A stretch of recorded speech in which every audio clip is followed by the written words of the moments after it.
Salawat serta salam, marilah kita limpahkan kepada Nabi Muhammad SAW. Semoga kita semua mendapat syafaatnya di hari akhir nanti. Para hadirin sekalian, kegiatan pelatihan online ini merupakan salah satu di antara kegiatan ilmiah rutin yang diselenggarakan oleh Prodi S2 Sistem Informasi Akuntansi yang berada di bawah naungan jurusan Akuntansi Politeknik Negeri Malang. Seperti kita ketahui, sistem informasi akuntansi merupakan sistem yang dirancang untuk mengumpulkan dan menampilkan informasi akuntansi sehingga akuntan dan para manajer atau pemilik perusahaan dapat mengambil keputusan yang tepat. Dalam penyusunan sistem informasi akuntansi membutuhkan penguasaan IRD dan DFD. Maka dari itu, kami dari Prodi S2 Sistem Informasi Akuntansi menyelenggarakan pelatihan online IRD dan DFD. Para hadirin sekalian, tak ada gading yang tak retak. Apabila ada kekurangan dalam pelaksanaan kegiatan ini, mohon dimaafkan. Namun, sebelum saya membuka kegiatan ini, izinkan saya membaca pantun terlebih dahulu. Sarapan pagi dengan ketan, setelah itu mencuci kain. Dengan senang hati saya sampaikan, selamat datang para hadirin sekalian. Baik, dengan demikian kegiatan ini telah saya buka. Berikutnya acara saya serahkan kembali kepada Ibu Amelia selaku MC dan moderator. Wassalamualaikum warahmatullahi wabarakatuh.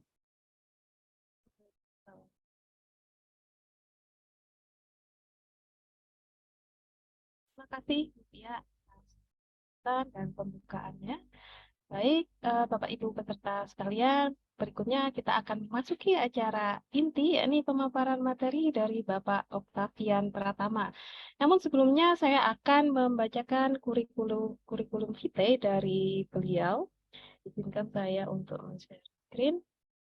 Baik, Bapak Octavian Pratama merupakan Presiden Direktur dan Co-founder dari DISA AI Academy, PT Artificial Indonesia, kemudian Head of Computer Science Study Center, dosen serta Direktur Inkubator Bisnis Universitas Pembangunan Nasional Veteran Jakarta, Direktur Bika Kitchen, Komisioner PT Rezeki Mekanik Indonesia, dan Komisioner Irkadian.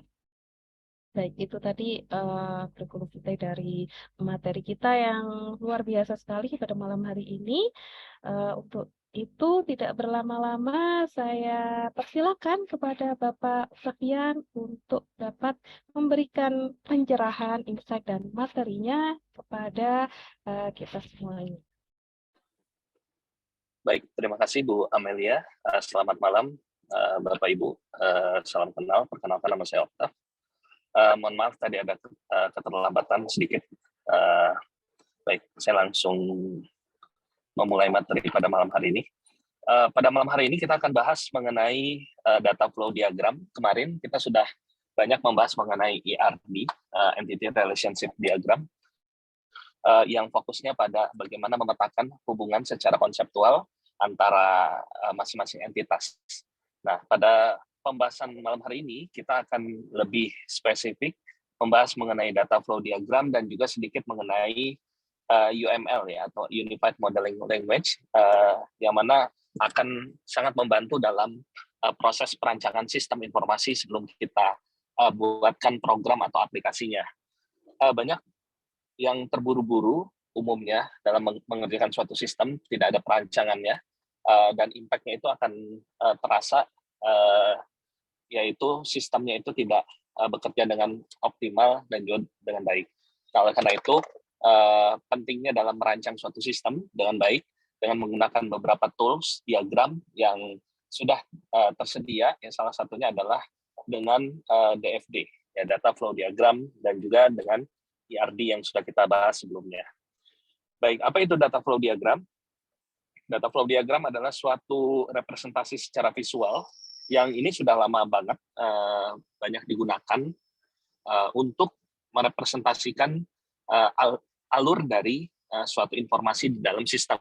Jadi umumnya ini memodelkan suatu alur sistem dan nantinya akan bisa dibaca oleh semua stakeholder yang terlibat di dalam sistem.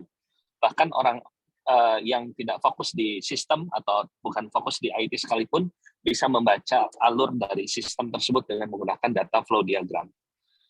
Untuk membuat suatu data flow diagram ada beberapa anotasi yang bisa kita gunakan, yang umumnya ini memodelkan juga interaksi antara aktor dengan fitur atau dengan suatu sistem.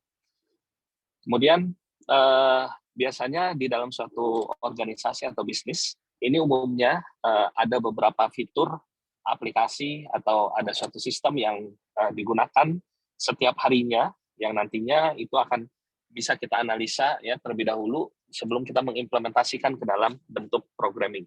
Sebagai contoh, di sini kita lihat ada suatu DFD yang menjelaskan mengenai sistem informasi kasir. Sistem informasi kasir ini ada beberapa aktor yang terlibat, di antaranya ada kasir, ya di sini ada kasirnya, kemudian ada pemilik restoran, ada pelanggan, dan interaksi datanya ini terjadi di dalam data flow diagram. Contohnya, misalkan kasir ini akan melakukan transaksi, ya. Jadi ada panah transaksi ke dalam sistem informasi kasir. Kemudian kasir nanti dia bisa melihat data menu makanan atau melihat data menu minuman dan lain sebagainya. Kemudian juga dari sistem dia akan memberikan feedback misalkan berupa nota pembayaran atau menampilkan daftar menu yang dijual. Nah, itu dari sistem menuju ke aktor. Kemudian ada lagi di sini pemilik restoran. Pemilik restoran tidak secara langsung dia berinteraksi dengan sistem, tapi dia hanya menerima laporan-laporan saja.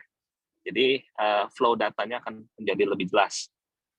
Kemudian pelanggan, misalkan dia melakukan transaksi dan mendapatkan return feedback-nya, yaitu mendapatkan bukti transaksi dan daftar pemesanan. Ya, jadi ini bisa kita detailkan nantinya di dalam level-level yang mana umumnya bisa sampai level 2 atau level 3 di dalam DFD, Data Flow Diagram. Suara saya masih terdengar jelas ya, Bapak Ibu ya? Masih, Bapak. Tidak. Ya, oke, baik, terima kasih. Nah, dalam melakukan perancangan suatu data flow diagram seperti ini, umumnya kita merancang terlebih dahulu konteks diagramnya atau secara gambaran besarnya bagaimana suatu sistem itu bekerja, ya, atau secara holistiknya bagaimana sistem tersebut bekerja. Jadi kita tidak buru-buru untuk merancang secara keseluruhan sistem, tapi secara garis besarnya terlebih dahulu atau disebut dengan konteks diagram. Di sini ada beberapa elemen dalam penggunaan data flow diagram. Di antaranya di sini ada yang pertama ada external entity, juga dikenal sebagai aktor, kemudian sources atau terminators. Jadi external entities ini yang umumnya itu nantinya akan berinteraksi dengan sistem, ya. Yang nanti dia yang mengkonsumsi data yang mana nantinya akan banyak terlibat dengan suatu proses. Kemudian yang kedua adalah proses. Proses ini adalah suatu aktivitas yang mana mentransformasikan alur dari data yang umumnya berinteraksi dengan external entities. Nantinya kita akan bisa menghubungkan antara external entities dengan proses menggunakan simbol data flow. Dan nantinya ketika suatu proses itu berhasil diproses, itu akan disimpan di dalam suatu data sources, ya, atau data store. Jadi data store ini dia menyimpan data yang bisa kita detailkan nanti di dalam ERD. Seperti itu. Jadi simpel ya, untuk elemennya ini tidak terlalu banyak, hanya ada 4 external entities, proses, data store, dan juga data flow. Seperti yang tadi saya jelaskan, dalam membuat suatu DFD, kita perlu mendefinisikan suatu konteks diagram, ya. Konteks diagram itu layer level 0 atau gambaran besar dari sistem kita. Jadi tidak secara detail, tapi gambaran besarnya. Misalkan sistem yang ingin kita buat di sini adalah reservasi hotel. Ya, reservasi hotel ini adalah prosesnya, ya, prosesnya yang lingkaran, ya, ini proses.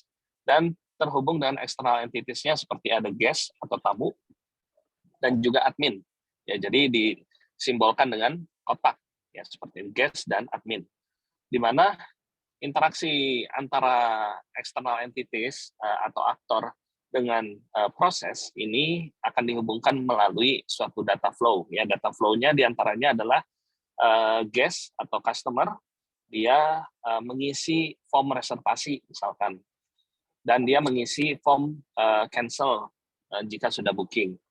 Dan nantinya sistem akan memberikan feedback kalau misalnya reservasinya berhasil, maka akan diberikan feedback-nya berupa informasi mengenai room-nya kepada si customer-nya. Jadi umumnya proses ini berada di dalam sistem, ya. Kemudian contohnya admin, ya kita buat aktornya ini adalah admin berinteraksi dengan prosesnya, yaitu misalkan admin ini bisa memodifikasi informasi mengenai room-nya dan lain sebagainya. Kemudian dia mendapatkan feedback dari prosesnya adalah mendapatkan informasi mengenai siapa saja yang booking misalkan dan lain sebagainya. Nah, dari konteks diagram yang kita definisikan yang kita lihat secara garis besar, itu akan bisa kita detailkan ke dalam level 1, level 2 atau level 3. Maksudnya level ini kedalaman dari si prosesnya, ya. Misalkan kita lihat di sini, ini konteks diagramnya, secara garis besarnya melakukan reservasi kamar di dalam suatu aplikasi travel, misalkan. Nah, level satunya kita detailkan salah satu proses, yaitu proses reservasi, ya. Jadi suatu customer melakukan reservasi suatu kamar, misalkan, ya, maka dia bisa kita detailkan di dalam level 1. Kita berikan nama prosesnya adalah reservation process, di mana reservation process ini nantinya akan bisa terhubung dengan proses lainnya ataupun dengan aktor. Ya, sebagai contoh kita detailkan misalkan di sini di level 1 DFD ini dari konteks diagram yang sudah dibuat, ya kita detailkan seperti ini, ya, di mana misalkan ada 4 eksternal, ada 4 ya. Ya mungkin kita lihat dulu yang guest, ya. Ini external entities-nya ada guest. Guest ini dia melakukan proses reservasi, ya. Kemudian nanti di dalam suatu proses reservasi ini nanti sistem tersebut akan memilih room yang akan ditempatkan kepada guest tersebut, ya. Dan nanti proses lainnya adalah report ke admin, ya, dan lain sebagainya. Dan nantinya akan disimpan di dalam suatu data, ya, sesuai dengan simbol datanya seperti ini, ya, data store. Kita simpan ke dalam data store, ya, dengan penyimpanan reservasi. Jadi disimpan di dalam database. Nah, alur dari atau penyimpanan datanya kita bisa lebih spesifikkan di dalam suatu ERD, ya. Jadi misalnya reservasinya bagaimana tidak didefinisikan di dalam DFD, tapi kita definisikan di dalam ERD yang sudah kita bahas kemarin. Ya, seperti itu. Jadi prosesnya bisa kita detailkan. Kita lihat lagi, kita bisa detailkan kembali proses reservasi ini menjadi DFD level 2, yaitu lebih detail, ya. Proses reservasi ternyata cukup panjang, ya. Misalkan guest atau customer ini dia melakukan pencarian, proses pencarian kamar mana yang tersedia, atau misalkan hotel mana, ya, dan lain sebagainya, ya, sesuai dengan rating dan review misalkan.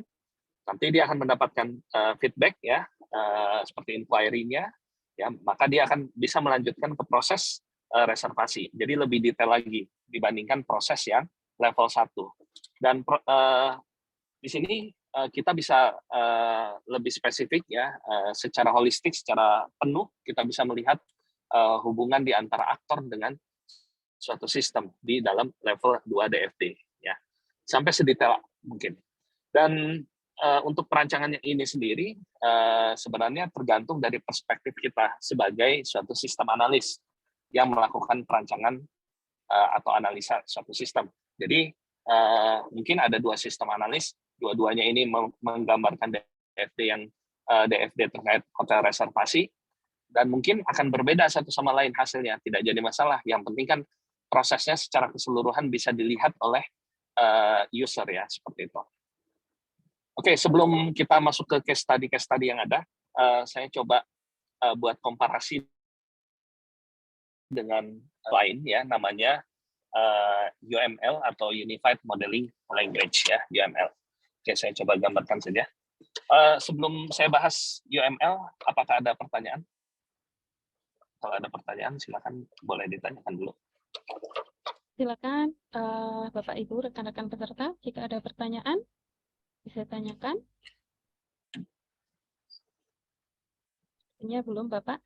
Teman-teman rekan-rekan Belum peserta ada ya, nanti baik. bisa menuliskan di chat box juga ya untuk bertanya. Baik. Kalau Silakan. tidak ada pertanyaan, saya lanjutkan terlebih dahulu. Ya, jadi untuk sebagai perbandingan, kita juga bisa menggambarkan hubungan antara aktor dengan sistem dengan tools lainnya namanya UML atau Unified Modeling Language. Ya, jadi salah satu di dalam diagram di dalam UML, salah satunya adalah use case diagram. Use case. Ya, use case diagram ini mendefinisikan bagaimana suatu aktor berinteraksi dengan sistem. Ya. Jadi suatu aktor berinteraksi dengan sistem bisa kita definisikan dengan menggunakan use case diagram. Oke, use case diagram untuk simbol-simbolnya ini tidak terlalu banyak juga. Kita bisa melihat simbolnya, ini saya gambarkan saja ya. Simbol yang pertama adalah aktor. Mohon maaf Bapak, share screen-nya masih belum terlihat. Oh, belum terlihat ya? Iya, betul. Belum terlihat. Sebentar, saya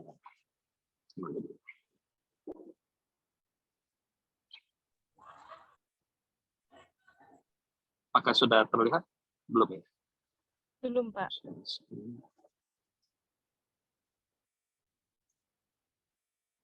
Apakah sudah terlihat? Oh iya, sudah Pak. Sudah ya Bu ya, baik. Oke, yang pertama di sini kita memiliki suatu aktor ya. Aktor ini adalah suatu individu atau entitas yang nantinya akan berinteraksi dengan sistem. Kemudian kita akan melihat juga nantinya ada suatu use case ya. Use case ini umumnya adalah fitur. Use case ya, fitur. Kemudian nantinya kita akan juga melihat suatu garis line seperti ini ya. Di sini biasanya suatu aktivitas yang berinteraksi. Aktivitasnya apa? Kemudian ada juga seperti ini. Ini namanya sistem boundary dan lain sebagainya. Nah, dengan menggunakan sebenarnya ada yang lain ya, seperti misalkan kita membuat suatu panah ya, include dan juga extend. Ya. Panah-panah ini nantinya akan bisa lebih spesifik mendefinisikan bagaimana suatu aktor berinteraksi dan sistem. Kita masuk ke dalam contoh, misalkan seperti yang tadi sudah kita lihat, contohnya adalah form reservasi. Ya, form reservasi, langkah awalnya kita akan buat suatu sistem boundary. Ya. Sistem boundary atau batasan sistem ini mendefinisikan batasan antara aktor berinteraksi dengan sistem. Kita definisikan dengan tarik garis seperti ini. Ya, ini nama sistemnya misalnya reservasi. Oke ya, sampai sini ya. Oke, kemudian kita akan definisikan aktor yang terlibat ya. Misalkan di dalam reservasi tadi ada customer ya, customer sebagai contoh, misalnya customer seperti ini, dan dia akan berinteraksi dengan suatu fitur atau sistem ya. Misalkan fiturnya adalah kita punya sistem misalkan reservasi tiket misalkan.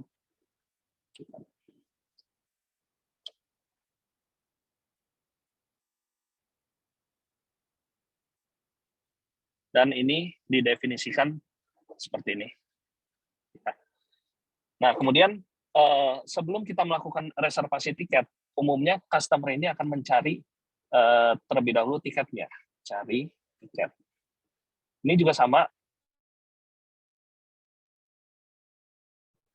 Modelnya adalah use case ya, atau fitur. Tapi cari tiket ini bisa jadi masuknya adalah include. Ya. Jadi kita akan berikan suatu panah dari reservasi tiket ke sini.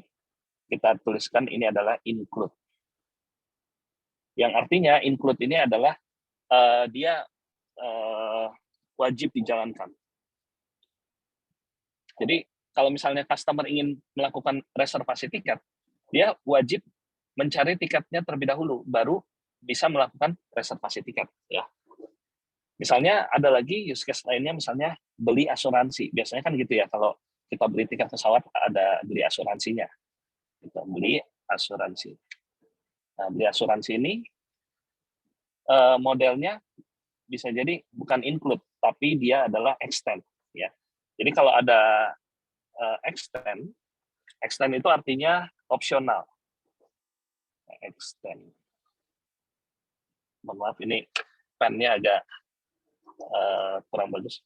Ya, jadi extend artinya opsional, jadi tidak wajib. Nah, kalau dengan use case yang mana masuk bagian dari UML, ini sebagai perkenalan ya. Nanti ada course-nya, Bapak Ibu bisa enroll ke course tersebut. Jadi dengan menggunakan use case lebih spesifik mendefinisikan hubungan antara aktor dengan sistem, tapi secara gambaran besar. Kalau secara flow datanya itu biasanya di dalam DFD. Umumnya use case dan DFD ini saling melengkapi satu sama lain. Jadi misalkan secara sistemnya secara keseluruhannya bisa kita definisikan dengan use case, detailnya bisa kita definisikan di dalam data flow diagram seperti itu. Oke, kita kembali lagi ke DFD ya, Bapak Ibu. Oke, sekarang kita masuk ke beberapa case study. Case study-nya ini yang pertama adalah case study mengenai sistem akademik ya. Oke, jadi di sini sebagai contoh konteks diagram atau level 0-nya DFD-nya, prosesnya yaitu manajemen hasil studi dari mahasiswa ya. Jadi mungkin di sini lebih ke arah sistem informasi akademik ya. Sistem informasi akademiknya ada beberapa entitas atau external entity yang menggunakan proses ini ya, misalkan diantaranya ada administrator ya, administrator misalkan dia melakukan maintenance user account ya, kemudian data operator dia menginput informasi student ya seperti nilai dan lain sebagainya. Kemudian data entry operator juga melakukan input mata kuliah ya, subject info entry ya. Di sini info input mata kuliah misalkan. Kemudian yang lainnya misalkan student mendapatkan report performance selama mengikuti kuliah dan lain sebagainya. Nah, ini masih secara gambaran besar atau kita sebutnya dengan konteks diagram. Setelah kita definisikan konteks diagramnya atau level 0-nya yang mendefinisikan sistem secara keseluruhan, tapi tidak detail, kita akan jelaskan lebih detail di dalam DFD level 1 ya. Misalkan ambil contoh yang kita lakukan adalah proses bagaimana suatu mahasiswa mendapatkan nilai dan nilai oleh operator. Nah, di sini eksternal entity yang terlibat ada mahasiswa dan juga ada operator ya, seperti yang tadi ada di level 0 ya. Level 1 juga sama terlibat, di mana misalnya administrator atau operator dia secara lebih detailnya adalah sebelum dia memasukkan informasi mengenai nilai mahasiswa, dia terlebih dahulu harus login ya. Di sini login, di mana yang dia masukkan datanya adalah memasukkan password ya dan lain sebagainya. Nah, kemudian setelah dia login, barulah dia bisa memasukkan di sini ya, memasukkan data nilai mahasiswa, yang mana datanya tersebut itu akan bisa masuk ke dalam suatu penyimpanan data. Nah, detail dari penyimpanan datanya tidak kita definisikan di DFD, tapi di dalam IRD ya. Tapi alur bagaimana berinteraksinya di dalam DFD. Oke, kita lanjut lagi. Kemudian setelah berhasil input nilai, maka nilai tersebut bisa dilihat oleh mahasiswa. Performance report-nya ini bisa dilihat atau di-generate terlebih dahulu ya. Prosesnya ada proses generate report ya. Kemudian barulah mahasiswanya bisa melihat nilai Seperti itu. Jadi ini level 1. Kemudian level 2-nya kita bisa detailkan lebih lanjut. Ya, ini level 1 ini bisa menjadi beberapa DFD level 2 ya. Di antaranya misalkan proses login. Proses login yang tadi hanya simple seperti ini. Ya, ini simple ya seperti ini, Bapak Ibu. Ya, kita definisikan lebih lanjut bagaimana melakukan proses login. Misalkan data entry operator, tadi operator input datanya, dia memasukkan user ID, password ya, dan roles-nya. Nah, setelah itu setelah dia memasukkan datanya, ya dia mendapatkan informasi mengenai akunnya, ya detailnya di sini didapatkan ini, ya dan lain sebagainya. Dan misalkan admin juga melakukan input atau masuk login ke dalam sistem dan sebagainya. Jadi kita bisa detailkan di dalam DFD level 2. Kemudian di dalam misalnya proses lainnya, misalkan mahasiswa memilih, ya ini ya. Oke, mahasiswa memilih suatu mata kuliah, ya. Dimulai dari operator itu menginput course-nya, kemudian mahasiswa memilih kuliah, ya, dan kita detailkan di dalam DFD level 2. Seperti itu. Ada yang mau ditanyakan dulu, Bapak Ibu? Silakan. Baik, kalau tidak ada, kita lihat perbedaan antara DFD dan UML, ya. Nah, katanya di sini tadi DFD yang sudah saya jelaskan mengilustrasikan bagaimana suatu data ini mengalir melalui sistem, ya. Tapi definisi dari struktur datanya, struktur database-nya bukan didefinisikan di dalam DFD, tapi di dalam ERD. Tadi kan ada data store ya. Data store itu kalau kita mau detailkan lagi, kita detailkan di dalam ERD kita. Seperti itu. Dan nantinya DFD ini akan saling bisa membantu dengan UML, ya UML atau Unified Modeling Language. Umumnya ini lebih berorientasi objek ya ketimbang DFD. Dan UML ada banyak diagram di dalamnya dan bisa saling terintegrasi dengan DFD. Sebagai contoh misalkan kita punya suatu sistem, misalkan sistemnya e-commerce ya, ini online shopping misalnya. Nah di sini kalau kita lihat aktornya, yang pertama ada web customer, kemudian di sini ada suatu generalisasi itu ininya ya dia tuh dapat pewarisan dari mana, inheritance. Nah misalkan di sini dari register customer dan new customer. Jadi register customer dan new customer ini sama-sama web customer, tapi fitur yang dijalankan oleh keduanya berbeda. Kalau register customer dia melihat items, melakukan pembelian. Kalau new customer dia melakukan registrasi. Ya, seperti itu. Dan keduanya sama-sama web customer. Apapun yang ada di dalam web customer itu akan ada di dalam register dan new customer. Kemudian di sini kotak ini ya yang si antara aktor dengan use case ini kita sebut dengan system boundaries. Ya, system boundaries ini batasan dari sistem. Ini di dalam sistemnya seperti ini use case-nya ya. Nah, di mana register customer dia bisa melihat items ya, kemudian melakukan pembelian, dan melakukan pembelian ini ada panah include ke dalam melihat item. Artinya sebelum kita melakukan purchase atau pembelian, maka kita wajib terlebih dahulu melihat itemnya. Jadi kalau tidak melihat item nggak bisa, karena di sini simbol include itu wajib ya. Kemudian dalam melakukan pembelian, ya dia wajib juga melakukan check out. Jadi sebelum check out, sebelum melakukan pembelian atau purchase, dia harus wajib dahulu check out. Kalau tidak check out, maka tidak bisa. Ya.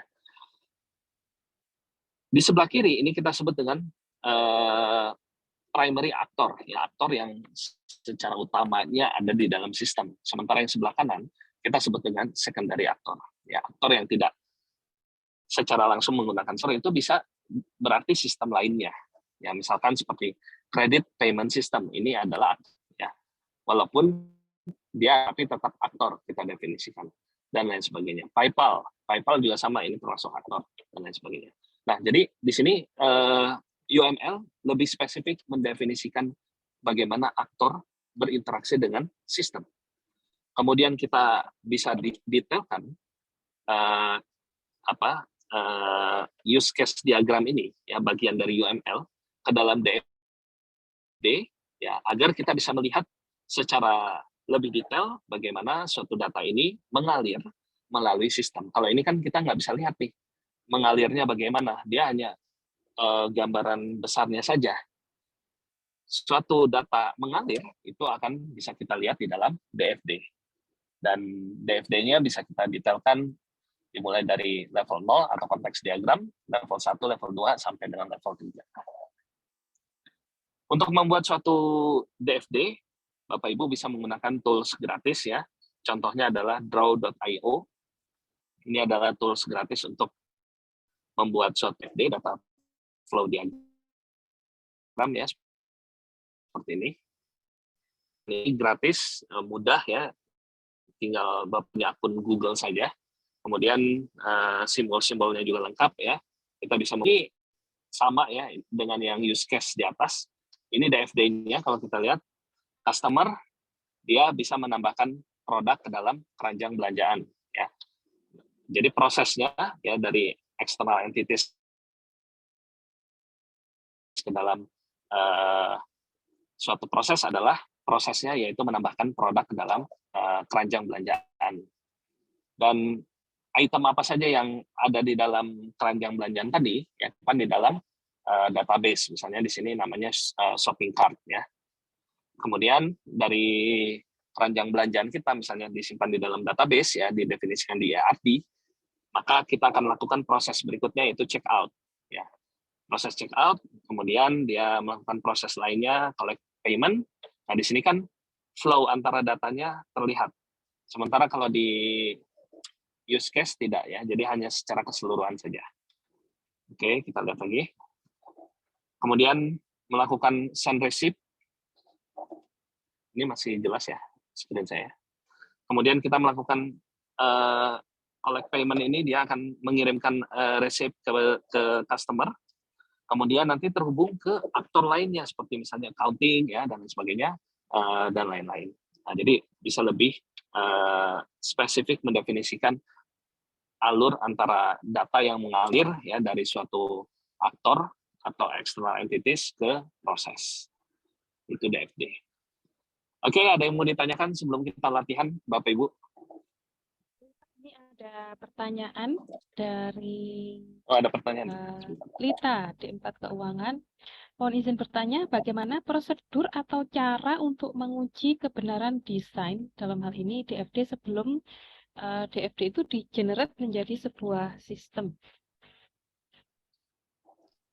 Oke, terima kasih pertanyaannya. Ya, bagus pertanyaannya. Bagaimana prosedur cara menguji kebenaran desain sebelum di-generate menjadi suatu sistem? Ya, jadi prosedurnya sebenarnya banyak, ya, yang bisa kita lakukan. Di antaranya adalah misalkan kita melakukan proses testing, jelas testing nama prosesnya, baik itu secara white box maupun black box, ya. Jadi kalau misalnya secara black box atau kotak hitam, ya, tertutup gitu, artinya kita tidak secara spesifik melihat flow-nya itu bekerja dan optimal, tapi kita misalkan meminta beberapa expert, ya, dalam menilai desain yang sudah dirancang. Jadi umumnya adalah si penggunanya itu sendiri. Jadi kita minta seluruh stakeholder yang nantinya terlibat dalam sistem, ya, agar semuanya itu bisa memastikan bahwa sistem atau flow-nya ini seperti ini, gitu. Ada suatu kejadian, case-nya seperti ini, Bapak Ibu. Di suatu kampus, ya, ada sistem remunerasi, ya, remun, ya. Nah, sistemnya itu sebelum diuji coba ke si usernya, kan usernya adalah tim keuangan misalkan. Nah, udah diimplementasikan terlebih dahulu. Sementara tim keuangannya itu harusnya seperti ini. Jadi tidak fit antara apa yang dibutuhkan si aktornya dengan sistem yang akan dibangun. Nah, akhirnya apa? Sistemnya tidak jalan. Ya, ini real case dan Dan ini terjadi di beberapa tempat ya. Saya cek ada beberapa kampus tidak berhasil menerapkan sistem, misalnya Raimund contohnya. Karena kenapa? Karena tidak melibatkan si aktor gitu. Aktor pengguna utama si sistem ini seharusnya dialah yang menguji gitu secara black box. Artinya tidak melihat kita sebagai yang membuat sistem itu, ya udah ini coba silakan dicek apakah benar atau tidak gitu. Atau misalnya secara white box ya.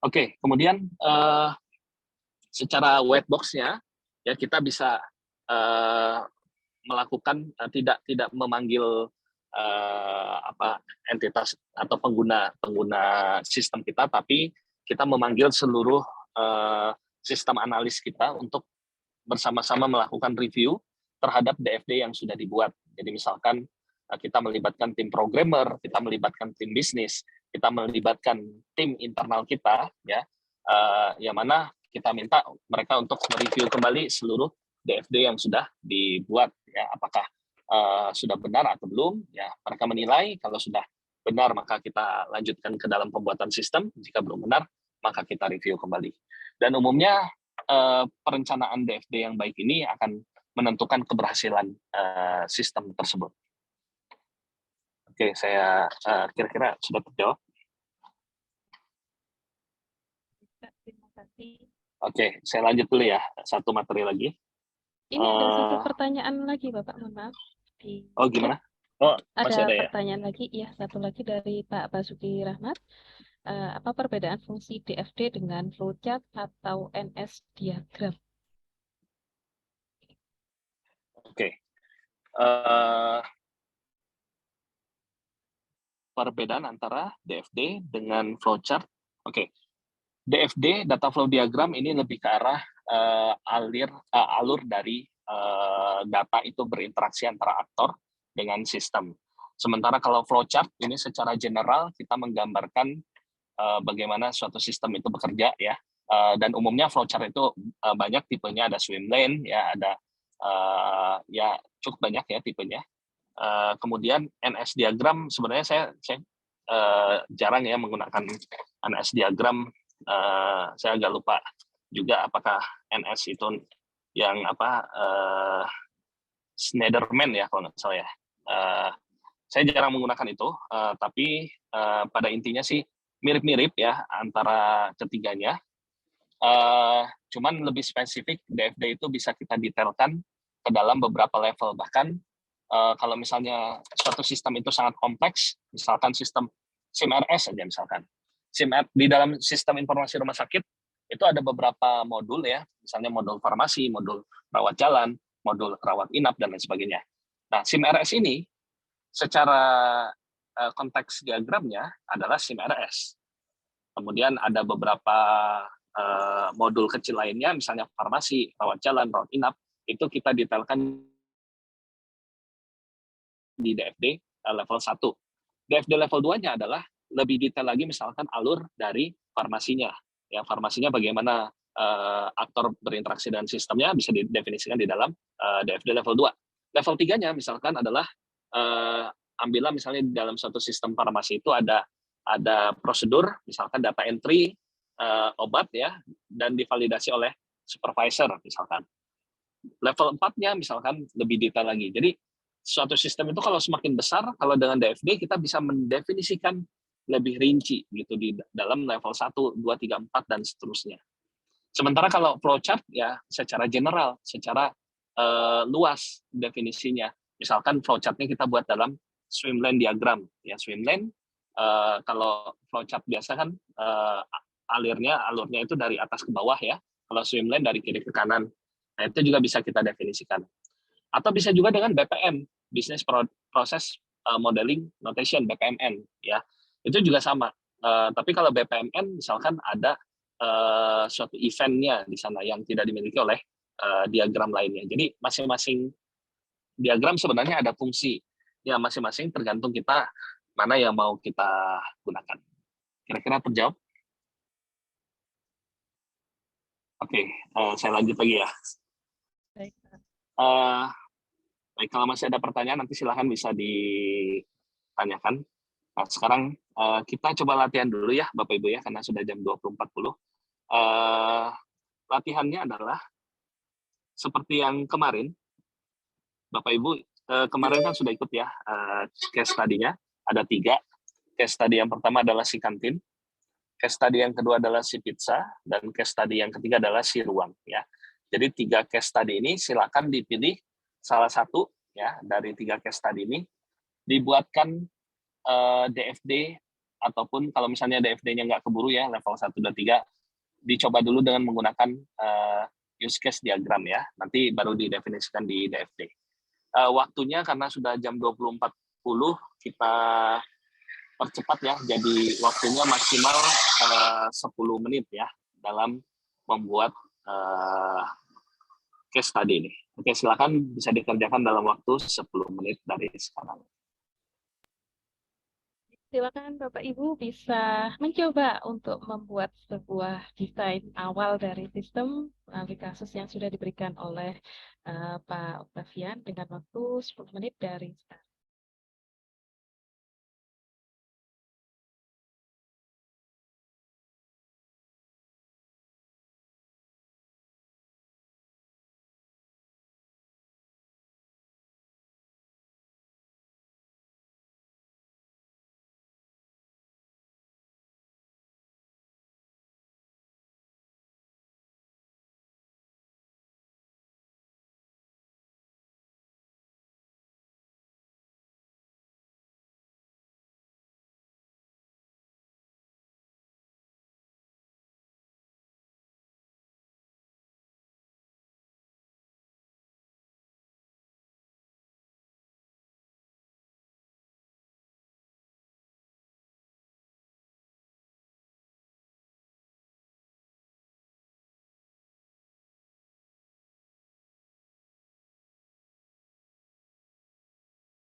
Oke, kita karena sudah 10 menit ya, jadi kita cukupkan untuk case study-nya.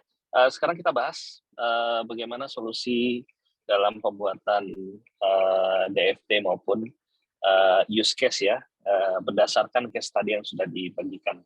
Baik, saya coba langsung aja ya. Screen share terlihat ya, Bapak Ibu ya? Iya, Pak. Oke, terlihat ya Bu.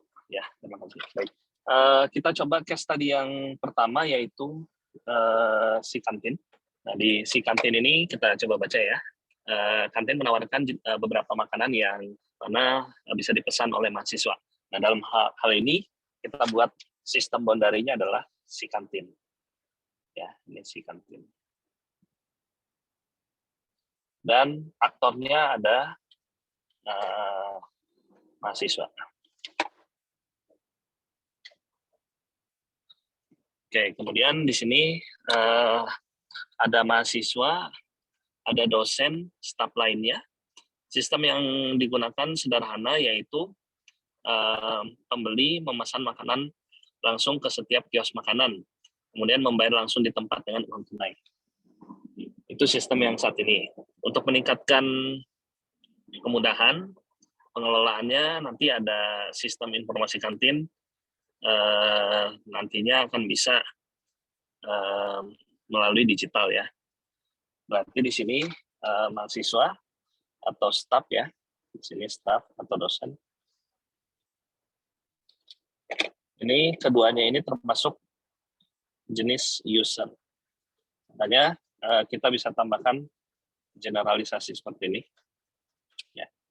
Dan nanti fiturnya adalah misalkan memesan makanan. Oke. Misalnya mahasiswa dan juga staf. Kemudian yang berikutnya adalah nantinya dia akan melakukan setelah memesan makanan, dia akan melakukan payment. Ya. Dan payment-nya ini bisa juga kita tarik garisnya antara user dengan payment, karena keduanya bisa payment. Jadi seperti ini juga boleh. Dan hubungan di antara keduanya, memesan dan payment, dari payment ini kita bisa tarik garis ke sini dan kasih simbol include, yang artinya dalam melakukan payment wajib memesan makanan terlebih dahulu. Dan payment-nya ini menggunakan sistem namanya si kantin pay katanya ya. Berarti ini sistem lainnya, kita bisa definisikan kotak seperti ini, namanya si kantin pay. Seperti ini, dan terhubung ke payment ya, seperti itu. Oke, dan lain-lain kita lihat lagi case-nya. Di sini terdapat dua jenis pembeli, dosen dan mahasiswa bisa memberikan rating terhadap kios atau makanan. Mahasiswa bisa memberikan review, dosen enggak. Nah, artinya di sini kita bisa tambahkan give review. Ya, yang bisa memberikan reviewnya adalah mahasiswa, sementara dosen hanya bisa memberikan rating. Ini berdasarkan case tadi yang ada ya. Oke, sekarang alur bagaimana si kantin ini sudah kita definisikan. Ini simpelnya seperti ini, tapi Bapak Ibu bisa menambahkan poin-poin lainnya yang mungkin belum di-cover di sini ya nantinya. Kemudian kita bisa definisikan dengan DFD ya. Ini kalau misalkan dengan use case ya. Jadi yang pertama kita siapkan case-nya. Untuk detail flow-nya bisa kita definisikan dengan DFD. Ya misalkan DFD konteksnya adalah prosesnya pemesanan makanan. Ya seperti ini. Dan terhubung dengan aktornya adalah mahasiswa. Seperti ini. Dan dia akan ada flow data yang terjadi, misalnya yaitu pesan makanan flow-nya. Dan feedback-nya adalah misalkan di sini invoice atau tagihan. Dan juga mahasiswa nantinya melakukan misalkan memberikan review dan feedback-nya misalkan ucapan terima kasih misalnya. Ya. Kemudian user lainnya staff atau dosen. Sebentar.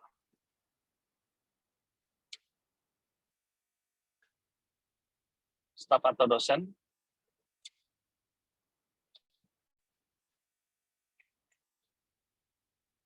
Dia melakukan di sini berikan rating ya, berarti di sini kasih rating, give rating, dan nanti feedback-nya adalah ucapan terima kasih dan sebagainya. Nah, jadi di sini kita bisa definisikan konteks diagramnya level 0. Seperti itu. Level satunya kita bisa detailkan misalnya proses, misalnya adalah pemesanan atau memberikan review. Ya. Ini level satunya, give review. Seperti ini. Ya. Nantinya kita hubungkan misalkan mahasiswa dalam memberikan review itu harus apa dulu, misalkan melewati misalnya proses lainnya, misalnya ada proses login, ya, ada proses lainnya misalkan lihat list reviewnya, ya, dan lain sebagainya terintegrasi satu sama lain. Ini untuk yang level 1. Level 2-nya kita lebih definisikan lagi secara detailnya, seperti itu. Oke, sejauh ini ada yang mau ditanyakan terlebih dahulu? Silakan Bapak Ibu kalau ada pertanyaan. Sebelum kita akhiri karena sudah jam 9. Ada pertanyaan? Silakan Bapak Ibu, apakah ada pertanyaan? Oh, ada partisipan yang raise hand, Bapak. Oh iya, silakan Bapak Ibu. Silakan Mbak Rita ya, dan juga Mbak Rizka. Silakan Mbak Lita mungkin terlebih dahulu. Baik, terima kasih Bapak, materinya sangat insightful. Nah, mohon izin bertanya Bapak, yang di-explore dalam DFD level 1, itu berarti yang tertulis dalam flow-nya itu nggih Pak? Seperti review berarti yang dijabarkan dalam DFD level 1 adalah proses review-nya. Apakah seperti itu Pak? Terima kasih. Baik, terima kasih Bu Lita. Ya, jadi saya langsung jawab ya. Ya, jadi misalkan di dalam konteks diagram ada flow, data flow-nya misalkan tadi memberikan review. Nah, memberikan review ini lebih spesifiknya itu bagaimana? Lebih spesifiknya itu akan kita definisikan di dalam level 1 gitu. Misalkan memberikan review itu misalnya dimulai dari user login terlebih dahulu, kemudian mendapatkan informasi akun usernya, setelah itu bisa melihat review yang lain, barulah kita bisa memberikan review gitu. Jadi di konteks diagramnya hanya tertera flow-nya itu memberikan review. Tapi di level 1 kita definisikan lebih detail memberikan review itu seperti apa. Di level 2-nya misalkan lebih spesifik lagi, misalkan dalam memberikan review misalkan kita kasih komen atau misalkan komennya bagaimana, itu bisa kita definisikan. Gitu ya. Kira-kira terjawab? Baik Bapak, Mohon izin. Tetapi kalau yang di DFD yang saya buat ini, Pak, yang di kotaknya itu adalah prosesnya. Nah, kalau seperti itu, berarti yang dijadikan di FD 1, level 1, itu adalah yang di kotaknya itu ya, Pak, ya? Sebenarnya itu juga tidak jadi masalah ya, Bu Lita. Jadi bisa juga yang kotaknya itu kita jadikan level 2, level satunya misalkan boleh. Yang penting kan bisa menjabarkan dalam flow diagramnya gitu. Jadi boleh itu prosesnya, boleh itu kotaknya, boleh itu flow-nya, itu bisa kita definisikan di level-level berikutnya. Tapi yang penting bisa nyambung gitu dan bisa dibaca oleh seluruh stakeholder yang terlibat di dalam perancangan sistem. Seperti itu. Baik, Bapak, terima kasih. Baik, terima kasih Bu Lita. Selanjutnya saya persilakan Mbak atau Ibu Rizka untuk berdiri. Ya, baik, terima kasih. Selamat malam. Tadi hampir sama sih pertanyaannya, karena saya biasanya breakdown untuk level-level berikutnya itu di proses atau di lingkaran, tapi tadi sudah dijelaskan. Kemudian pertanyaan yang kedua itu, kalau misalnya untuk perancangan, karena saya baru baru mencoba untuk memahami lebih dalam SIA, untuk perancangan sistem sendiri, kira-kira baiknya lebih baik pakai use case, flowchart atau DFD. Kalau misalnya itu sistem informasi, misalnya penjualan atau pembelian, karena rata-rata mahasiswa saya ada beragam tuh. Kalau misalnya kadang ada yang pakai DFD, tapi memang kebanyakan pakai DFD gitu dibandingkan pakai use case. Kira-kira itu kita tolok ukur atau standarnya, oh ini kapan pakai use case atau kapan pakai DFD atau tadi kapan pakai flowchart, meskipun tadi ada versus-versusnya ya. Dari pertanyaan yang tertulis tadi. Mungkin ada arahan dari Bapak. Terima kasih. Oke, terima kasih Bu Rizka. Ya, jadi kapan kita menggunakan masing-masing diagram? Ya, ini pertanyaannya bagus. Jadi masing-masing diagram itu ada fungsinya masing-masing. Ketika kita menggunakan UML yang modelnya adalah salah satunya use case, artinya kita sudah tahu bahwa ke depannya sistem yang kita rancang ini adalah sistem yang berorientasi objek. Orientasi objek itu sebagai contoh misalkan contohnya misalnya di game ya, game ketika membuat main apa ya, misalnya game Heyday misalnya, ketika kita klik layar dia akan nambah karakter baru, itu kan objek ya. Berarti sistem yang kita gunakan ini atau perancangan sistem yang kita buat adalah berbasis objek gitu. Sementara ada juga yang tidak berbasis objek. Umumnya bisa kita rancang dengan diagram apapun, seperti misalkan dengan flowchart, dengan DFD ya. Itu bisa kita definisikan. Tapi kalau lebih spesifik, kalau kita ingin mendefinisikan sistemnya ini berbasis objek, ada baiknya kita menggunakan UML, karena UML salah satu tools yang mana nanti akan bisa lebih mendefinisikan objek, karena di dalamnya itu selain ada use case ya, mungkin ada pelatihan berikutnya, ada juga terkait dengan kelas diagram, ada objek diagram ya, activity diagram, dan diagram lainnya yang lebih spesifik mendefinisikan objek gitu. Kalau flowchart umumnya lebih secara general ya, jadi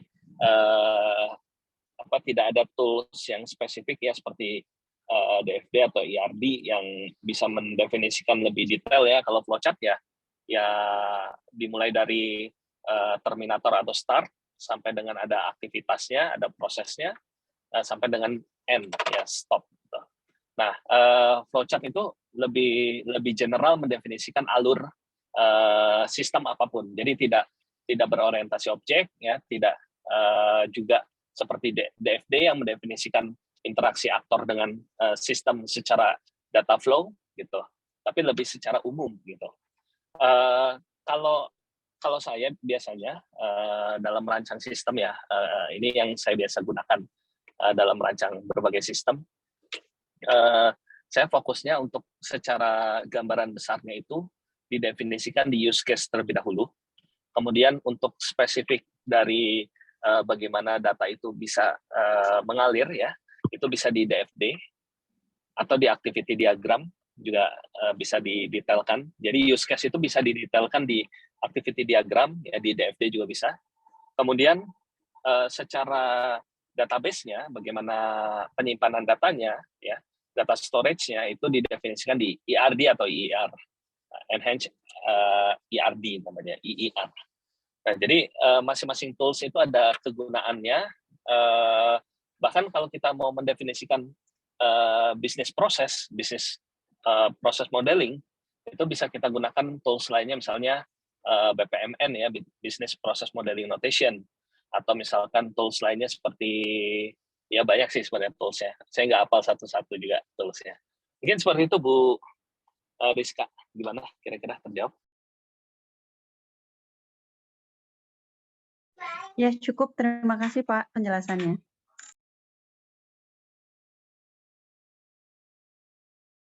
Baik, mungkin tidak ada lagi pertanyaan ya Bapak Ibu ya. Oke, kalau tidak ada, mungkin untuk materi dari saya cukupkan. Terima kasih Bapak Ibu sudah join, dan mohon maaf kalau ada kesalahan kata atau kekurangan. Saya kembalikan lagi kepada moderator Ibu Amelia. Silakan Bu. Baik, terima kasih Pak Octaviano atas materinya yang luar biasa, dan mungkin ini akan menjadi pembuka untuk kelanjutan mungkin yang lebih advance terkait dengan sistem informasi tentunya dan penerapannya di akuntansi. Nah, saya ucapkan terima kasih kepada Bapak Ibu sekalian yang telah hadir untuk mengikuti acara webinar kali ini yang diselenggarakan oleh Magister Terapan Sistem Informasi Akuntansi. Nantikan acara-acara webinar selanjutnya Bapak Ibu. Saya akhiri sampai di sini. Apabila ada salah kata dan ucapan saya mohon maaf sebesar-besarnya. Selamat malam mewakili tim panitia. Terima kasih. Wassalamualaikum warahmatullahi wabarakatuh. Saya ingatkan kembali Bapak Ibu untuk mengisi presensi webinar hari ini. Presensi akan dibuka selama 30 menit, sehingga kami persilakan untuk segera mengisi.